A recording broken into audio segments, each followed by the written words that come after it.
Hi, my name is Krista Elias, and today I'd like to discuss the opioid epidemic within the United States, more specifically in the Santa Ana, California area. I'd like to focus on a problem that is not really spoken about. This would be the illegal, non prescribed opioid addiction in the lower class, undocumented Hispanics. Let's start off with what opioids are. Opioids are depressant substances that act on opioid receptors to produce morphine like effects.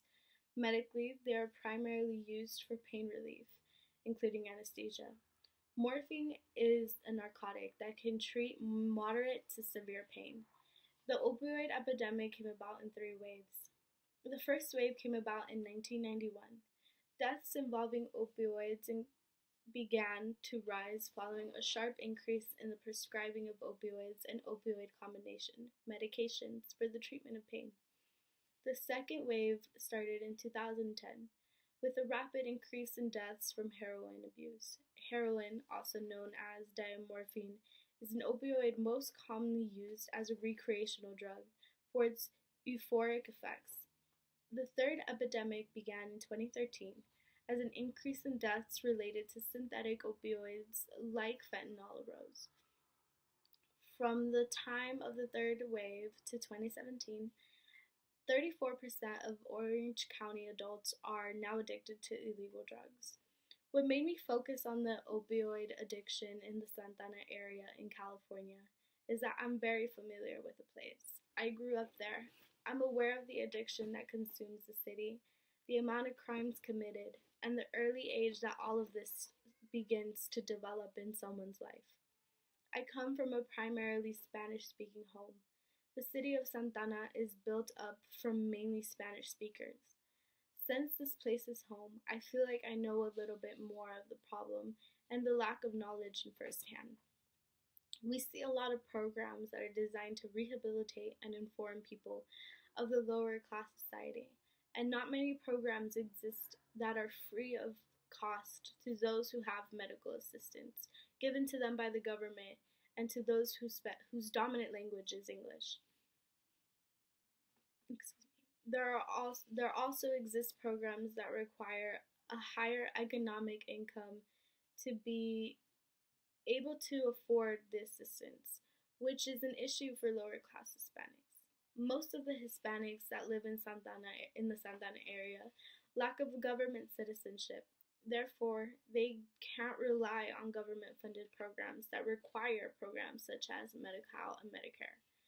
This is where my problem arises. Where are the programs for my targeted group of people? According to the Substance Abuse and Mental Health Services, an average of 1.6 million people in LA, Long Beach, and Santa Ana use illegal drugs every year. Through my research, I haven't found many programs designed to cater around the needs of lower income Spanish speaking Hispanics. Like I stated previously, the programs that do exist help to rehabilitate and inform require Medi-Cal and Medicare. If I could propose a solution, I'd like to propose a program. This program will come from church fundings and charity fundraisers. This would give the program a location that would be the center of the community and provide safety and comfortability. The people that would run the programs would be dominant Spanish speakers.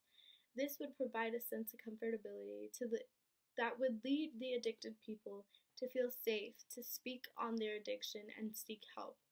The program would also allow medical students to gain community service hours with helping out and informing the staff members and community of ways that opioid addiction can harm one's health.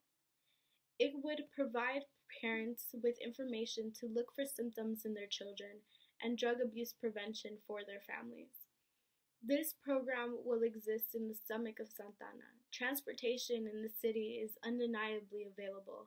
With it being the second most populated city in Southern California, the number one being LA, there are 60 different routes and nearly 5,000 buses that operate each day in Orange County. The transportation, free assistance, and free information will all be at the church. I would call this program Fuerza Chicana. Chicana or Chicano simply means a person of Mexican origin, and fuerza just means strength. Ultimately, as a society, we have to find a solution.